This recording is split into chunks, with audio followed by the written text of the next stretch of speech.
palabra. El Dios que transforma, escúchalo hasta el final. Hermanos, Segunda de Corintios, capítulo 5, versículo 17, todos prácticamente ya lo conocemos. Amén. Vamos a leerlo juntos, que dice de esta manera: de modo que si alguno está en Cristo, nueva criatura es, las cosas viejas pasaron, he aquí que todas son hechas nuevas. Ocupa tu asiento, ponte cómodo y vamos a cerrar nuestros ojos y dormamos un ratito, ¿no es cierto?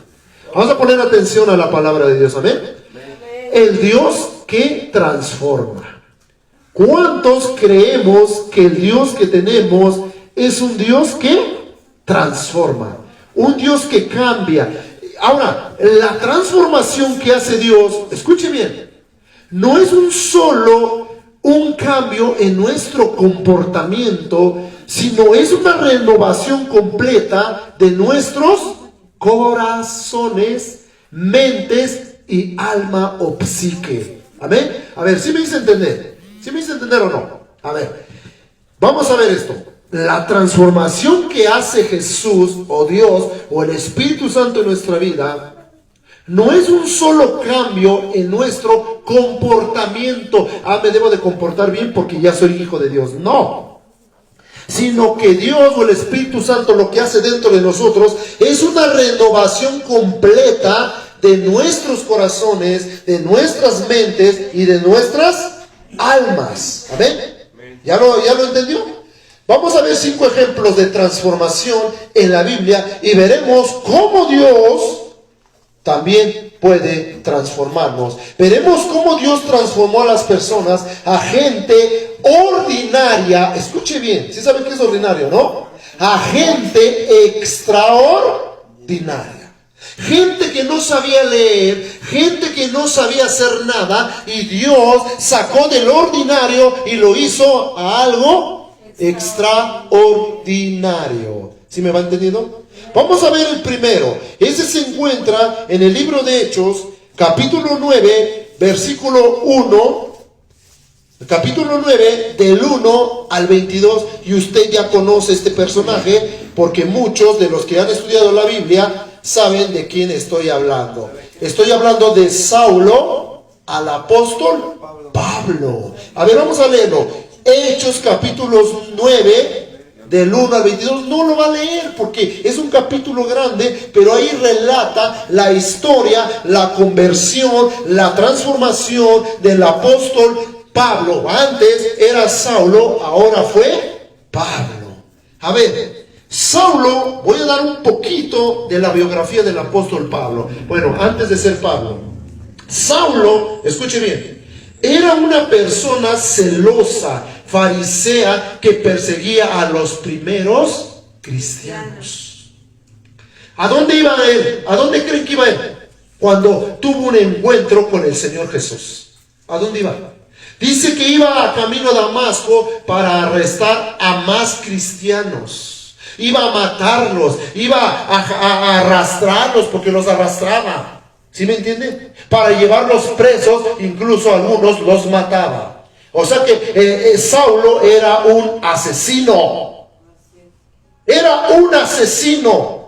Pero cuando él iba a Damasco para ir a matar más cristianos, a arrestarlos, ¿qué fue lo que pasó con él? Dice la Biblia en el capítulo 9, todo ese capítulo del libro de Hechos 9, dice que Saulo tuvo un encuentro que cambió su vida, y el encuentro fue personal con el mismo Señor Jesucristo. ¿Sí o no? Amén. Y dice que fue cegado de una luz brillante y escuchó una voz. ¿Qué voz escuchó, hermanos?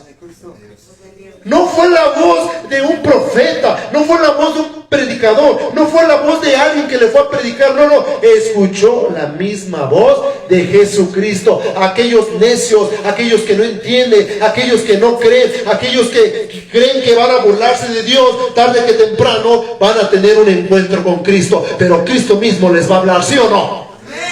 Porque ya que nadie, de todas las personas que les ha hablado, no hacen caso, ¿quién viene por ti? ¿Quién habla directamente contigo? Ya Dios ya no trata ya no te va a llevar predicadores, nadie, sino va a venir contigo a hablarte directamente porque no entiendes. Así estaba Saulo, ¿sí o no? ¿Y qué sucedió con él? Dice que una voz le dijo: Saulo, Saulo, ¿por qué me persigues? ¿A quién estaba persiguiendo Saulo? ¿A los cristianos o a Cristo?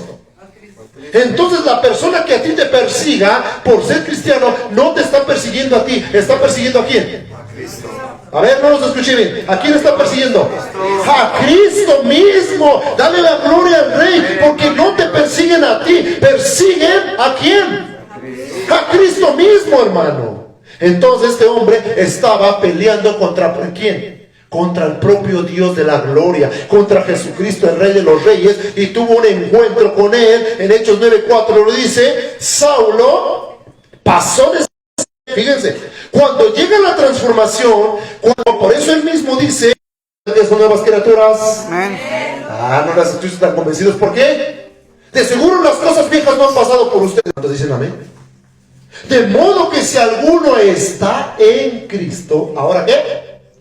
Ya no escucha Bad Bunny, ya no le gusta Peso Pluma, ya no le gustan cosas mundanales, beber alcohol, drogarse, ya no hace cosas viejas que él hacía, porque es nueva criatura. ¿Y qué es una nueva criatura? Es una nueva persona.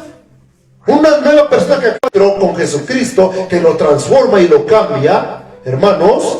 Pasó de ser un perseguidor de cristianos a un apasionado predicador del evangelio. ¿Cuántos dicen amén? El apóstol Pablo fue el que hizo más iglesias, el que escribió más epístolas, porque su cambio fue verdadero, fue algo transformador, fue algo que nadie puede hacer. Somos seguidores del evangelio, ahora somos apasionados por predicar el evangelio.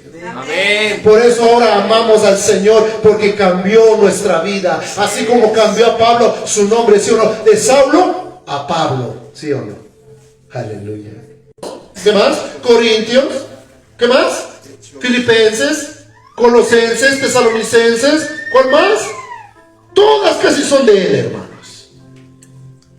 ¿Por qué? Porque pasó a escribir muchas de las cartas del Nuevo Testamento, porque la transformación de Saulo fue notable, ¿sí o no? Pasó de ser un perseguidor de la iglesia a ser uno de sus más ardientes defensores de la fe, ¿sí o no? Él defendió la palabra de Dios hasta morir, hasta que lo degollaron, ¿sí o no? Aleluya. En su carta a los Gálatas escribe: pero cuando agradó a Dios que me separó, vean desde donde Dios te escoge, eso se llama la elección divina. Fíjense bien. Pero cuando agradó Dios agradó de esto: que me separó desde el vientre de mi madre y me llamó por su gracia, revelar a su Hijo en mí para que yo le predicase entre los gentiles, no consultar inmediatamente con carne y sangre. Esto se encuentra en Gálatas 1:15 al 16, perdón. Amén. O sea que el Señor lo había elegido ¿desde dónde, hermanos? Desde el vientre de su madre, como el profeta Jeremías, capítulo 1, versículo 1 en adelante. Desde el vientre de tu madre te escogí, porque vas a ser profeta a las naciones. ¿Sí o no? Entonces, la transformación de Saulo no fue solo un cambio de un comportamiento, ¿sí o no? Cuando tú vas a Alcohólicos Anónimos, ¿qué es lo que cambian ahí? ¿Qué es lo que te cambian ahí? Te quitan el alcohol, pero nunca te quitan el cigarro, ¿sí o no? Y no es por criticar a nadie, no es por... Valoramos mucho lo que ellos hacen, ¿sí o no? El apoyo que les dan, pero no te quitan todo. Simplemente te quitan el... pero te dejan la otra. Solamente cambia tu comportamiento. Y hoy tú no estás aquí para cambiar tu comportamiento. Tú tienes que ser un cristiano genuino, transformado por Dios. ¿Sí o no? Amén. ¿Dios transforma o no, hermanos? Amén. Entonces, el apóstol Pablo no solo cambió su comportamiento, fue una renovación completa de su corazón, mente y alma. Fue transformado por el poder de la gracia y el amor de Dios. ¿Cuántos dicen amén? Amén. Ese es un ejemplo, ¿eh? Estamos viendo el primer ejemplo. ¿Cuántos ejemplos le dije que íbamos a ver? ¿Cuántos? 5 ejemplos. ¿Y cuántos ejemplos creen que hay más en la Biblia? Vamos a ver otro. Saqueo. ¿Se acuerdan de Saqueo? El que saqueaba y saqueaba.